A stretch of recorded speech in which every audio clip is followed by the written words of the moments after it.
क्या क्या और चीज़ें आप देते हो? हमारे पास मैगी है, आमलेट है और नाश्ते में है आलू पराठा है। मैं बताता हूँ, आलू पराठा, दही, प्लेन मैगी, मसाला मैगी, छाछ, दाल बाटी चूरमा, गट्टा करी, केर सांगरी, लहसुन चटनी, गेहूँ, बाजरी रोटी, ये सारी चीज़ें यहाँ पे अवेलेबल हो जाएगी और आप भी खा सकते हैं। अरे मत खा भाई मेरा कैमरा। जिंदगी में पहली बार पी रहे थे। No comments. बार्गेनिंग नहीं कराओगे तो अच्छा गाइड मिलेगा। इन्होंने मुझे 25 रुपया दिया है।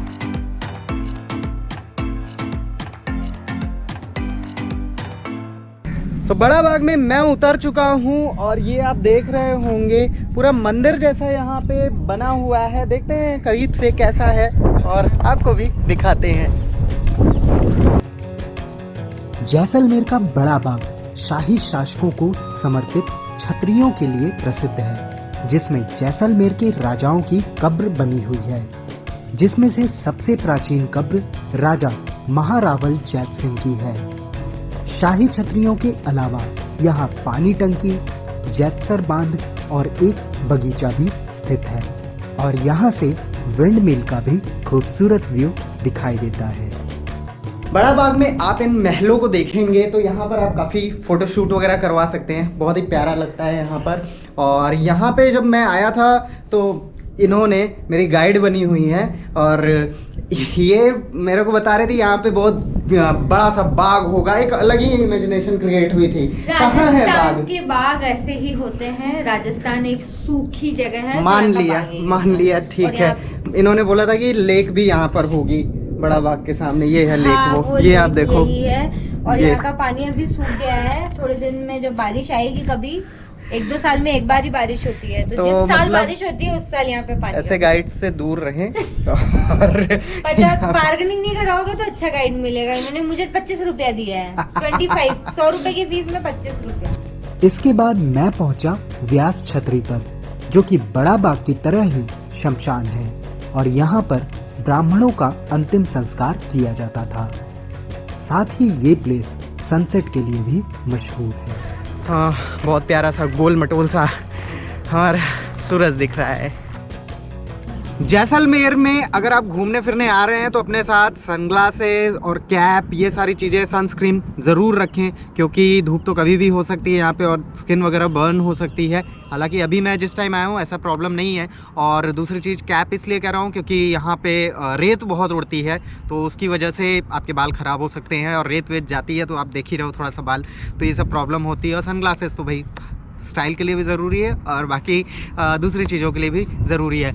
बाकी अगर आप ट्रैवल वगैरह कर रहे हैं तो उसकी बुकिंग्स के लिए आप वीगो ऐप का यूज़ कर सकते हैं। वीगो ग्लोबल ट्रैवल ब्रांड है जिसकी सर्विसेज कई लैंग्वेजेस और करेंसीज में अवेलेबल है और इंटरनेशनल फ्लाइट और होटल बुकिंग के लिए काफ़ी हैंडी है। वीगो हंड्रेड्स ऑफ फ्लाइट और होटल बुकिंग वेबसाइट को कंपेयर करके चीपेस्ट फेयर शो करता है, जिसमें आप कई फ्लाइट और होटल बुकिंग वेबसाइट पर डायरेक्ट वीगो से बुक कर सकते हैं। और न्यू वीगो ऐप पर आप फन एक्टिविटीज़ और IRCTC की ट्रेन बुकिंग भी कर सकते हैं। डिस्क्रिप्शन बॉक्स में दिए हुए लिंक से अभी डाउनलोड करें वीगो ऐप, और अगर ऑलरेडी डाउनलोडेड है तो इसको अपडेट करें, जिसमें आपको बहुत सारे नए और अमेजिंग फीचर्स मिलेंगे।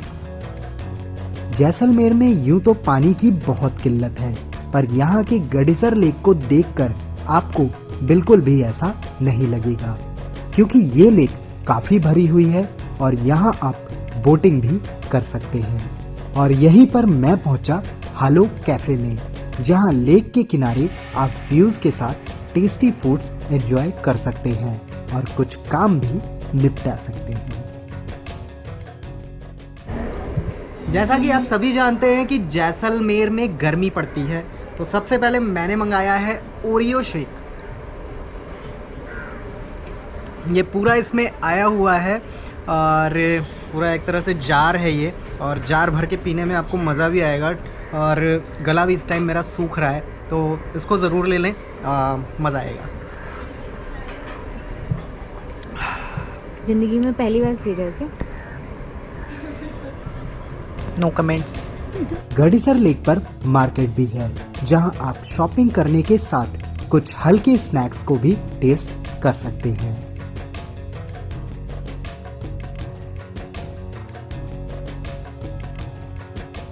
तो अभी मैं हूँ गडीसर लेक की मार्केट में और यहाँ पर आप देखेंगे मार्केट है, ये पूरी आप मार्केट यहाँ पे देख रहे होंगे छोटी सी ही मार्केट है, लेकिन यहाँ पर शाम को आप आ सकते हैं और कुछ लोग आते भी हैं। ये आप देख रहे होंगे काफ़ी सारे टूरिस्ट इधर हैं। और ये मार्केट में आप पपेट वगैरह ले सकते हैं, कपड़े ले सकते हैं राजस्थान के। और अगर आपने कभी कछुओं के ऊपर चढ़ा हुआ ऊँट नहीं देखा है तो वो भी यहाँ पे देख सकते हैं। बाय द वे काफ़ी चीज़ें हैं यहाँ पे और शॉपिंग के लिए काफ़ी चीज़ें हैं जो कि आप यहाँ से ले सकते हैं। और यहीं पर अब मैं गया बोटिंग के लिए। 200 रुपये का मैंने लिया है पैडल बोट का और ये रहा टिकट। चलते हैं और एंजॉय करते हैं। आप इसमें आराम से आए और बोटिंग करें और हम लोग अभी कर रहे हैं। सीधा सीधा सीधा चलाओ, व्लॉगिंग में ध्यान ना दे। क्यों ना ध्यान दे, ये ड्राइवर यहाँ पे बैठा है, स्टीयरिंग पकड़ाया हुआ है और क्या चाहिए। एक्सीडेंट होगा। अच्छा एक चीज़ आपको मैं बताता हूँ, आप इसको चलाते रहें और अगर आप मेहनत नहीं करना चाहते हैं तो आप बस पैर को घुमाते रहें और पता नहीं चलेगा बगल वाले को। ये आपको मेहनत कुछ नहीं करना पड़ेगा। मेहनती लड़की। और मेरा आप देखो, अब आपको सीधा चलाना। बस मेरा पाँव चल रहा है हल्के हल्के। कुछ नहीं सब सही है, चलाओ। वाले बहुत तेज होते हैं। जैसलमेर की प्यारी सी शाम में आप जा सकते हैं यहाँ के काकू कैफे में, जो आपकी शाम को और भी हसीन बना देगी।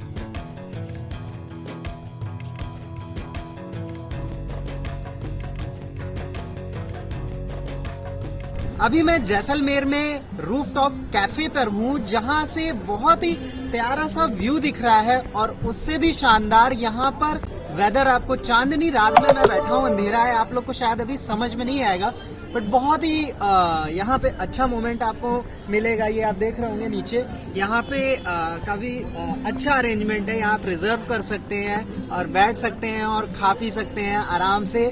मैंने भी यहाँ पे लिया हुआ है, ये भी आप देख रहे होंगे। मैं यहाँ पे बैठा हूँ, दिख नहीं रहा है ज़्यादा, उसके लिए सॉरी, क्योंकि अंधेरा हो चुका है और इसी टाइम मज़ा आता है।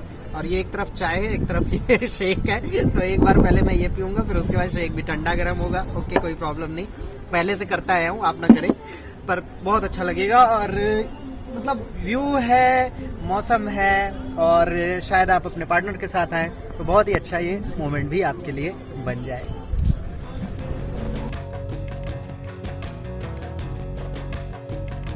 अगले दिन की सुबह मैं सबसे पहले पहुंचा जैसलमेर के वॉर म्यूजियम में।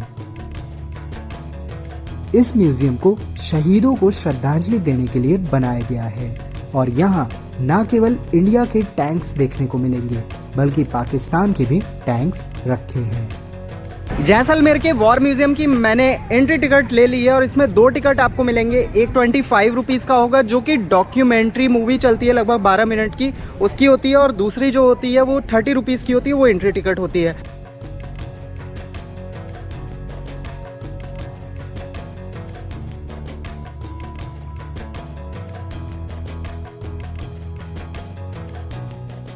जैसलमेर का वॉर म्यूजियम 1971 में हुए इंडिया पाकिस्तान के बीच के वॉर पर बेस्ड है। और एक मूवी भी आई थी जो कि बॉर्डर मूवी थी, आप सभी ने आई थिंक देखी ही होगी, तो उसका काफ़ी स्ट्रक्चर आपको दिखेगा, क्योंकि इस तरह का स्ट्रक्चर उस मूवी में आपने देखे होंगे कि ये ऐसी वॉल होती थी और वहाँ से पीछे से फायरिंग होती थी और इसी तरह की जीप वगैरह हुआ करती थी।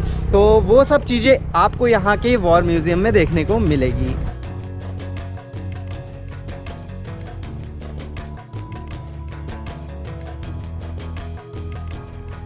जैसलमेर फोर्ट के गेट के बाहर मैं आ चुका हूँ, जिसको बोलते हैं अक्षय पोल। अब मुझे नहीं मालूम यही एक इकलौता गेट है या और भी है यहाँ पर, क्योंकि काफ़ी बड़ा सा फोर्ट है और अंदर जैसा कि सब कहते हैं बहुत सारी चीज़ें हैं। अब क्या क्या चीज़ें हैं अंदर जाके मैं भी देखता हूँ और आपको भी दिखाता हूँ।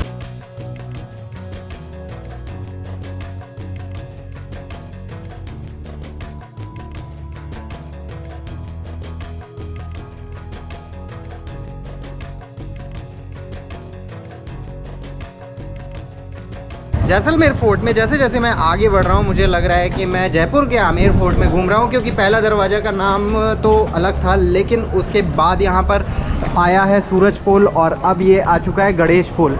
और इस नाम के दरवाजे ही आपको देखने को मिलेंगे फोर्ट में, जो कि आमेर फोर्ट में है जयपुर के। लेकिन उससे बहुत अलग है और यहाँ पर लोग रहते हैं, यहाँ पे होटल्स है। ये फोर्ट नहीं, पूरा एक तरह से शहर है। और चल रहा हूँ मैं धीरे धीरे।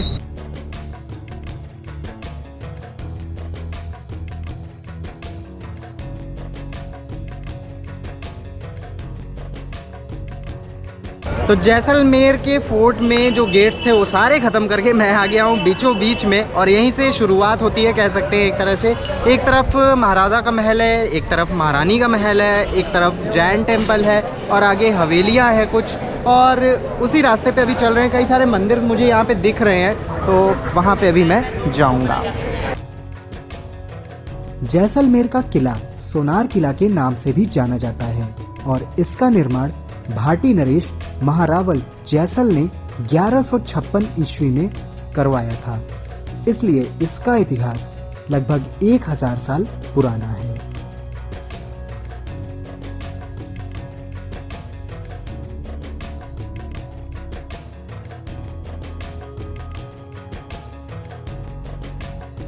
जैसलमेर फोर्ट में सबसे पहले तो जब आप एंट्री करते हैं तो एंट्री टिकट आपको 100 रुपये का एक टिकट पड़ेगा। वर्थफुल है या नहीं आगे पता चलेगा। लेकिन अंदर जैसे ही आप सबसे पहले आते हैं तो आपको ये एरिया देखने को मिलता है जहाँ पर है घोड़ों का अस्तबल। नीचे अगर आप देखेंगे तो पॉट्स बने हुए हैं और वहाँ पे ये जो घोड़े का खाना वाना होता था तो वो लोग इसमें डाल के खाया जाता था। तो ये पूरा एरिया बना है। बाकी ये स्ट्रक्चर बहुत ही प्यारे आपको लगेंगे और यहाँ पे जो बड़ी बड़ी ईंटों पे ये पूरा स्ट्रक्चर खड़ा किया गया है वो भी गोल्डन कलर में आपको अट्रैक्ट करेगा। इस किले की दीवारों पर बड़े बड़े पत्थर के गोले रखे जाते थे जिसे दुश्मनों पर युद्ध की स्थिति में गिराया जा सके। इस फोर्ट में शस्त्रालय है, दीवान खाना है और त्रिपोलिया नाम की एक जगह है, क्योंकि ये 3 पर्वत पर बना है और आपको यहाँ पुराने बेड्स, राजा के कपड़े के अलावा रानी का महल भी देखने को मिलेगा। महल से आप जब निकलते हैं तो आपको यहाँ की छोटी छोटी गलियों में शॉपिंग के लिए दुकानें भी देखने को मिलेंगी और साथ ही यहाँ पर बहुत ही सुंदर मंदिर भी दिखेंगे।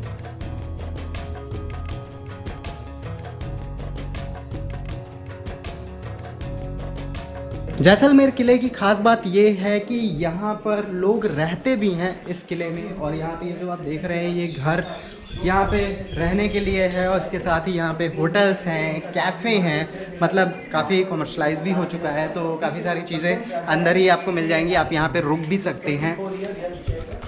तो ये पूरी गलियाँ होटल्स, कैफ़े, रेस्टोरेंट से भरी पड़ी हैं। तो जैसलमेर की आपने वीडियो देख ली होगी और अब बजट जान लेते हैं और उसके अलावा कई सारी और भी जानकारियाँ। यहाँ पर घूमने के लिए आपके पास 3 days 2 nights होने चाहिए, जिसमें से एक नाइट आप कैंपिंग वगैरह कर लेंगे और बाकी उसके दिन वाले टाइम में आप घूम फिर लेंगे। उसके अगले दिन भी आप आसपास के एरियाज़ में घूम लेंगे। और जैसलमेर केवल 3 किलोमीटर के एरिया में है तो आप आराम से दिन के टाइम में घूमें और बाकी जो नाइट के टाइम में यहाँ की मार्केट्स वगैरह एक्सप्लोर कर सकते हैं। एक दिन में आप जा सकते हैं, जैसे कि मैं अभी बैठा हुआ हूँ यहाँ पे व्यास छतरी पे, एक दिन यहाँ पे हो गया और उसी दिन आप पास में ही पड़ता है कुलधारा और बाकी सारी प्लेसेस, तो इन सब जगह पे जा सकते हैं। और इसके अलावा बड़ा बाग भी पड़ता है। ये सारी प्लेसेस एक दिन में आपकी कवर हो जाएगी। एक दिन के लिए आपको जैसलमेर फोर्ट वगैरह के लिए चाहिए होगा, वो सब प्लेसेस कवर करने के लिए, पटवाओं की हवेली, तो इन 2 दिन में आप ये प्लेसेस कवर करेंगे। और इसके बाद आप एक दिन के लिए रख सकते हैं अपनी कैंपिंग वगैरह के लिए। तो अब इसके बाद यहाँ पे खर्चे की बात की जाए तो होटल्स वगैरह आपको यहाँ पे आराम से मिल जाएंगे 700, 800, 1000, 1500 में काफ़ी सही मिल जाएंगे। और ये आसपास में ही स्टेशन के पास आपको मिल जाएंगे। और अगर मील्स वगैरह की बात करें तो यहाँ पे आपको 100-200 रुपये से लेके 300 रुपये तक में थाली मिल जाएगी एक टाइम का। मतलब अगर 500 रुपये भी आप एक दिन का बजट रखते हैं खाने पीने के लिए एक लोग का, तो आराम से हो जाएगा कवर। और उसके बाद अगर बात की जाए ट्रांसपोर्टेशन की, तो ट्रांसपोर्टेशन के लिए कार यूज़ कर सकते हैं और दूसरी चीज़ स्कूटी। कार यूज़ करेंगे ऑब्वियसली कॉस्टली पड़ेगा, उसका सस्ता तरीका मैं अभी आगे बताता हूँ। अगर आप स्कूटी हायर करते हैं तो आपको 500, 600 या 400 में भी मिल जाएगी, सीज़न के अकॉर्डिंग अगर अलग अलग प्राइस है। और 1500 में आई थिंक ट्रांसपोर्टेशन का आपका अगर स्कूटी वगैरह हायर करते हैं तो हो जाएगा 3 दिन का। अब इसके आगे बढ़ते हैं। तो अब पूरा बजट मैं आपको प्रॉपर बता देता हूँ। होटल का मैं मान के चल रहा हूँ यहाँ पर आपका लगभग 1500 रुपये में एक एवरेज मान के चल रहा हूँ, जिसमें अगर एक लोग का कंसिडर करेंगे तो 750 पड़ेगा, मतलब 2250 रुपये 3 दिन का आपका होटल का। लेकिन ये आप 3 दिन का कंसिडर ना करें, 2 ही दिन का करें 1500 रुपये, क्योंकि एक दिन आप कैंप में रहेंगे और कैंप में रहने के लिए आपको देने पड़ेंगे लगभग 3000 रुपये। तो 1500 रुपये वो, 1500 रुपये वो, 3000 रुपये आपका होटल यानी एकोमोडेशन में जाएगा। और दूसरी चीज़ आपका ट्रांसपोर्टेशन में स्कूटी लेंगे तो वो 1500 रुपये लगभग चला जाएगा, और फिर उसके बाद मील्स वगैरह करेंगे तो वो भी लगभग आपका 2000 रुपये के आसपास का खर्च आएगा। तो टोटल अगर आप करने जाएंगे तो लगभग 6-6.5 हज़ार रुपये का यहाँ पे खर्चा आपका आ सकता है। 5 से 6 हज़ार या 7 हज़ार भी जा सकता है एक पर्सन पे। तो उसके लिए बेटर ये रहेगा कि आप यहाँ पे पैकेज ले लें। पैकेज आपको लगभग एक पर्सन पे 6500 या 250 रुपीज़ के आसपास पड़ेगा, तो उतने में एक पर्सन के लिए मिल जाएगा। और अगर कपल का लेते हैं तो 12,500 रुपये का पैकेज होगा। उसके लिए मैंने डिस्क्रिप्शन बॉक्स में कॉन्टैक्ट नंबर दे दिया है, आप कॉन्टैक्ट कर सकते हैं और उससे आप इजीली घूम भी सकते हैं। और उसमें इंक्लूड क्या होता है, उसमें आपका जो डिनर वगैरह इंक्लूड होता है, ब्रेकफास्ट इंक्लूड होता है, प्लस आपके लिए यहाँ पर जो भी प्लेसेस हैं वो इंक्लूड होते हैं। ट्रांसपोर्टेशन कार से आपका इंक्लूड हो जाता है, और आपको एयरपोर्ट आ रहे हैं चाहे आप आ रहे हैं रेलवे स्टेशन, वहाँ से भी आपको पिकअप किया जाता है। तो ये सारी चीज़ें इसमें इंक्लूड है। और डेजर्ट में सबसे खास बात है कि आपके अच्छे खासे वहाँ पे खर्च हो जाएंगे अगर आप केवल सेपरेटली कस्टमाइज बुकिंग करेंगे तो डेजर्ट के लिए आप पैकेज लें तो ज़्यादा बेटर है, क्योंकि 3000 रुपये तो आपके केवल इसी में लग जा रहे हैं कपल का एकोमोडेशन का, और उसमें कैमल सफारी वगैरह सब इंक्लूड भी हो जाती है। बाकी जीप सफारी करते हैं उसका अलग से लगेगा लगभग 1500 रुपये, ये सारे खर्चे हैं। तो बहुत सारी चीज़ें हैं और ये सारी यूज़फुल टिप्स है। बेस्ट टाइम जो आपके लिए यहाँ पर आने के लिए हो सकता है वो हो सकता है अक्टूबर से लेके मिड अक्टूबर से लेके आप मार्च एंड तक यहाँ पे आ सकते हैं, उस टाइम बेस्ट टाइम होता है। तो इसके बाद भी कोई कन्फ्यूज़न हो, कोई क्वेरी हो तो कमेंट बॉक्स में आप पूछ सकते हैं। मेक श्योर नेचर को क्लीन और ग्रीन रखिए, चैनल को सब्सक्राइब करना, वीडियो को लाइक और शेयर करना ना भूले। आज के लिए इतनी इन्फॉर्मेशन थी। Thank you friends.